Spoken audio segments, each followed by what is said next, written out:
तो आप सभी को क्रांतिकारी प्रणाम दोस्तों ये जो भवन आपको दिखाई दे रहा है ये है कलेक्ट्रेट कार्यालय। और मेरे हाथ में जो दिखाई दे रहे हैं ये दिखाई दे रहे हैं ज्ञापन। और बगल में जो महापुरुष आपको दिखाई दे रहे हैं ये हैं विधिक विशेषज्ञ और जाने माने शिक्षाविद श्री अजय जोशी जी, जिन्होंने हमारे जो राज्य का नकल विरोधी कानून आया है उसके लीगल लूप होल ढूंढने में हमारी बहुत सहायता की है।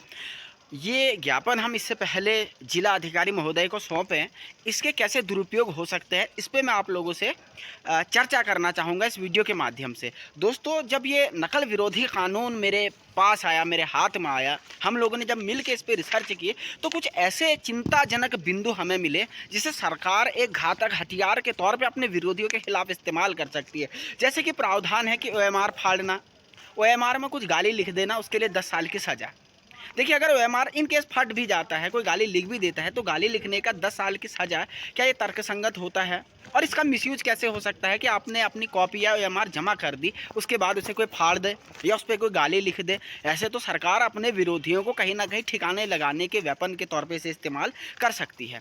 वहीं दूसरी जो सबसे बड़ी बात है कि सील टूटने की बात या नकल होने की बात अगर कहीं ना कहीं हम कह सकते हैं कि अगर मीडिया के सामने कहें तो अफवाह फैलाने के लिए आपको 10 साल की जेल हो जाएगी। ये बात कहीं ना कहीं असंवैधानिक है, संविधान के मूल ढांचे को उल्लंघन करती है और अनुच्छेद 19 के प्रावधानों के खिलाफ है। एक शब्द मैं चाहूँगा, 1-2 शब्द हमारे विधिक विशेषज्ञ शिक्षाविद जोशी साहब भी आपसे कहें।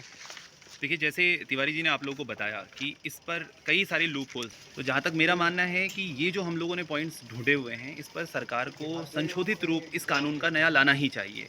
क्योंकि जो स्टूडेंट्स हैं, कल के दिन जो उत्तरकाशी में देख रहे थे, उसने बोला कि लीक पेपर हो सकता है, जो पटवारी के पेपर दूसरी बार जो पेपर हुआ था, जो पेपर लीक हो सकता है, उस पर सीधे उन्होंने नकल विरोधी कानून लगा दिया। अब एक बच्चा जो तैयारी कर रहा है उसको कुछ पता भी नहीं और अपनी वो अभिव्यक्ति की आज़ादी के तहत आर्टिकल 19 के क्लॉज 1 के उपखंड 1 के तहत अपनी बातें रख रहा है, उस पर नकल विरोधी कानून लगा दिया जा रहा है। तो ये कहीं ना कहीं लोगों की, उत्तराखंड के लोगों की आवाज़ बंद करने का ये कोई ना कोई नया पैंतरा उत्तराखंड सरकार के द्वारा शुरू किया गया है। हम चाहते हैं इसका संशोधित रूप सामने लाया जाए। बहुत शुक्रिया अजय सर। और हम थोड़ी देर में जिला अधिकारी मैडम से मिल करके इस मुद्दे पे चर्चा करेंगे और ज्ञापन सौंपेंगे। बने रहें।